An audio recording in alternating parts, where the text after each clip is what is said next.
So we're here at New Jersey Motorsports Park at the YCRS shop, and we finally got our brand new 2022 R7 and checking it out. I mean, just rolled it out of the crate, brand spanking new.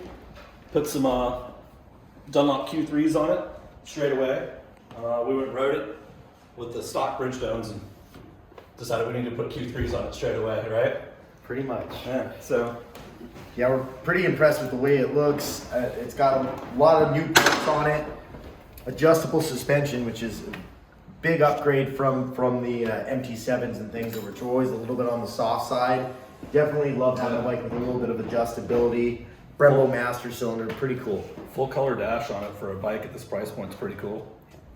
Yeah, pretty exciting day, and we've heard about this R7, been teased about it for over a year, and didn't know it was ever going to happen. We like the FZ07, but this is a serious weapon now. We've got the clip-ons going, new transmission in it.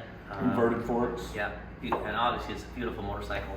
And it's aimed at this some of these twin club racing. I think it's going to do pretty well. Mm-hmm. Yep, it looks like R6 calipers.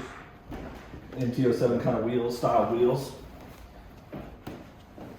One of the things that we noticed about this is how much room it is on it. I know none of us are very tall, but a couple of our taller instructors rode it and can't believe how much room's in this thing. So that's a big plus, because some of the taller riders get cramped up on some of these smaller sport bikes, but this has a lot of room. Really like the layout of what's going on. Really narrow. Yeah, very narrow. It's got a great feel to it. Just really dig how they put it all together. And I think it's gorgeous. Yeah, it's really pretty. It doesn't look like a cheap sport bike. It looks good. I think it's gonna be a fantastic school bike as well. Yeah, for the new riders, I mean, sometimes the R6 was a little overwhelming. You know, this kind of bridges the gap of you know, coming off the R3 right onto the R6 is always tough if you didn't want to get on an upright bike. So, I mean, it's got a lot of benefits, and I think it's going to be just a fantastic bike to really learn on, with it not being so overwhelming, but actually handling properly with the forks and the brakes and all the upgrades that they did put on it. Yeah, I think even for experienced riders, this is going to be a better school bike. Yeah. Because they can really focus on learning with something not as focused as an R6. Yeah. You know? It's funny with the 7, we've had FZ07s, MT07s at our school for years. And everybody from Kyle Wyman to my wife loves it. I mean, just loves the motor, loved riding it, had a super fun bike. It's a fun motorcycle. And you know, unless you're riding professionally, which means you're racing, you're a motor officer, or you're doing a touring company, we ride for fun. And every time we put a rider onto a bike like this that has performance that we can reach, handling that we love, how much fun they have. Yeah, I like that accessible performance. That's right. You can ride this thing to the limit and have fun doing it without taking a lot of risk. To ride an R6 to the limit really takes a lot of dedication. Yeah, there's probably 5 people in the country that can ride an R6 to its limit. Right. And that's quite a commitment. But these 7s, these twins are super fun. How much fun have we had on twins and of all brands? But when this R7 got hinted at, we're like, wow, if they could get this bike out, it's going to be a joy to ride. And Eziah rode it yesterday. You got a chance to spin around on it. Chris and I'll ride it tomorroa and I'm really looking forward to it. Yeah, definitely. Eziah and I had a really good time riding it yesterday. Up a gear from where your shift points were on an R6. So if I was in third on an R6, I'd be in fourth on the R7. But power delivery was way smoother, way more accessible. You never had to worry about spinning up the rear or anything like that. Coming off the apex, you could stand up and drive it out, had good power.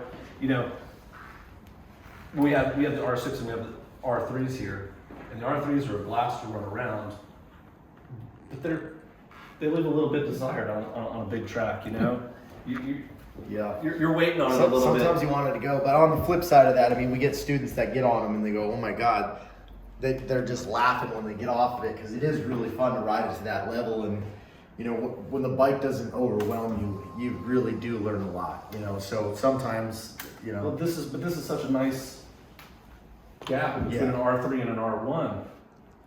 It'll do 100 miles an hour pretty easy. You know, you're not waiting on it. The motor goes. It's got good power, but it's not intimidating like an R1. Yeah. It's pretty funny with this 07 line. They're dirt tracking them. They're winning AMA Super Twins Nationals, Motor America Nationals on the MT-07s, and it's amazing how much joy they are to ride. And you know, it's so fun to see someone like Kyle Wyman, right, superbike racer, riding around on an MT-07 and how much he enjoys it. And to upgrade everything from Yamaha puts this into a pretty neat realm. So that's why we're looking so forward to it. And then there's, I think veteran riders know this, and they say this all the time, that so many people buy a bike too fast for them. And veteran riders realize this, and so many of our friends have downgraded to a smaller bike, had more fun, and I just can't get past the fun part of what this bike presents. What's the old saying? It's a whole lot more fun to ride a slow bike fast than it is to ride a fast bike slow. Exactly right. And how many people over the last couple of days have we seen really struggling on an R1, not getting anywhere near the capabilities of the motorcycle? If they would have been on something like this, probably would have been having a lot more fun. Yep, this is an exciting package. I think that there's times that we've all ridden a bike that just works. Mm-hmm. And if the MT-07 is any sign of how good this bike's going to be, I think this is going to be a ton of fun. The transmission's better, all the components are upgraded. We've got front adjustability and suspension. Rear is adjustable for spring preload and rebound, which is good. But It looks like you could just flip it for GP shift yeah, too. go GP shift with the flip Optional button. quick shifter. Really? $200 retail, throw a quick shifter on it. Nice. Yep. Yep. It's a real sport bike. Yep. I think Eziah Davis rode. Yes. So where's Eziah? He jumped on this thing yesterday. Yes, Still sir. had the stock tires on it. Uh-huh. But walk us through what you thought. It was a good time. It was truly a blessing to be out here. I wanted to say, and riding this new machine, it was a pleasure. It was a joy. You turned a couple knobs, got the thing really working well. Straight out the box, it was very impressive. Can't wait to ride it with these Q3s. Mm-hmm. You know, happy to be partnered with Dunlop. Great sponsorship, love them. Great tires, helping us out all the time. So excited to go Q3s give it are a gonna whirl. make it. Q3s are gonna make this really fun. Nice thing about with Eziah, he's had track records here at NJMP on twins, right, on SV650s back in the day when you were racing those things, and that this is a step up even beyond the MT-07 SV650. Would you say? Yeah, it's nice how it's put together. Truly a race bike. Yep. Yeah, MT-07 and SV650 are really standards that people convert to sport bikes. This is a real sport bike straight away. Yeah, you already have a platform that's easy to build off instead of trying to do Wonderworks to make us a bike that's not meant to go that way. So it's exciting to see this new platform. Love the engine. Happy with the new upgrades, and it's exciting to have a new platform to build off of. And yeah, we work and build these things all year round. So it's happy to see this new toy and can't wait to let her go. As far as we got with an MT-07, and they were winning nationals, as far as we got with them, this starts at a higher level.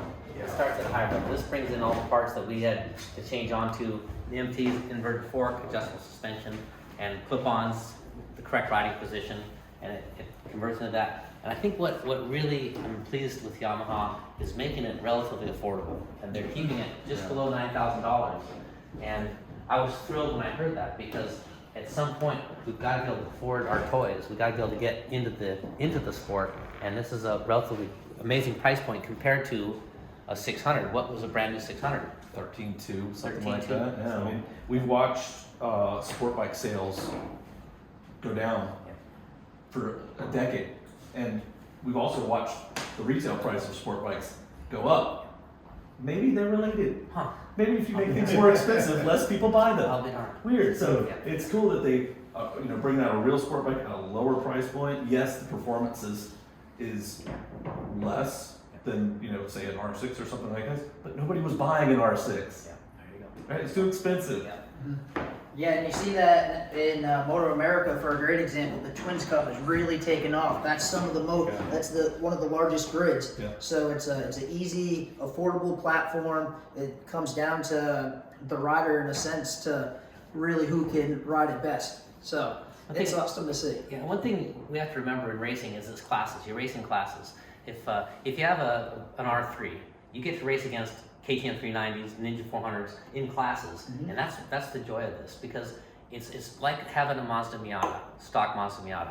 It's really boring by itself, but you get a bunch of other Mazda Miatas in the mix, and it's a gas. Good, So good. that's what the Twins Cup was all about. And I'll tell you what. If you take a page from veteran riders that write to us all the time, that said, you know what, I downgraded. I got rid of my 200 horsepower super bike, which I put all this money into. I bought a twin. I bought an MT-07. I bought a Ninja 400. I bought these smaller bikes, and I'm having the time of my life. Yeah. And we all have to get back to the fact that we ride motorcycles because they're fun.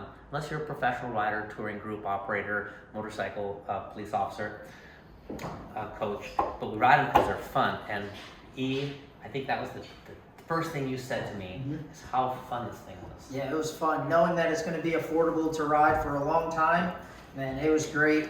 It handled well. It was just everything that you're hoping for. So Yeah, you've really seen that shift in the track day market where, you know, it used to just be a lot of really big bikes. Everyone's riding an R1 or, you know, a lot of 1000cc stuff. You go to a lot of the club races now, you go to a lot of the track days now, it's all smaller displacement. You see one or two, you know, Ninja 250s or 300s or whatever back in the day. Now it's like, seems to be half the track day crew. Now all the biggest grids, yeah, because you could run your set of tires isn't, oh, now I've got to swap this out every session. It goes to, hey, I can run this for half the season. You know, all of a sudden it really Cheaper does to build, make it, cheaper to run. right? And that fills the grid and builds our market and you know, really builds the classes and the motorcycles of what we all love, which is just getting the competition out there, getting more people into motorcycles, and having a platform to do it on that starts off where you don't need to be a mechanic to figure out, well, how do I put R6 forks on this MT and how do I, you know what I mean? It's just like out of the box, yeah, you'll be able to get a cartridge kit. If I put R6 forks on my MT, Yeah. what are my rank and trail numbers? Yeah. What is my, you know, people are just bolting this stuff up to it. Yeah. This thing starts out ready to go. it's a true Yamaha machine where it complements its agility. So it's fun to ride, and it's great that we can have a couple of these and think it's a great learning tool for students to get into. And like we're saying, new to expert level riders, it's a fun bike. When you look at the bar to seat relationship, it's pretty comfortable. Yeah. It's not a torture rack like some sport bikes are. It's pretty comfortable. It's got a nice windscreen, good protection. You see in the mirrors really well. They got the mirrors up out of the way. You're not just looking at your elbows like so many sport bikes.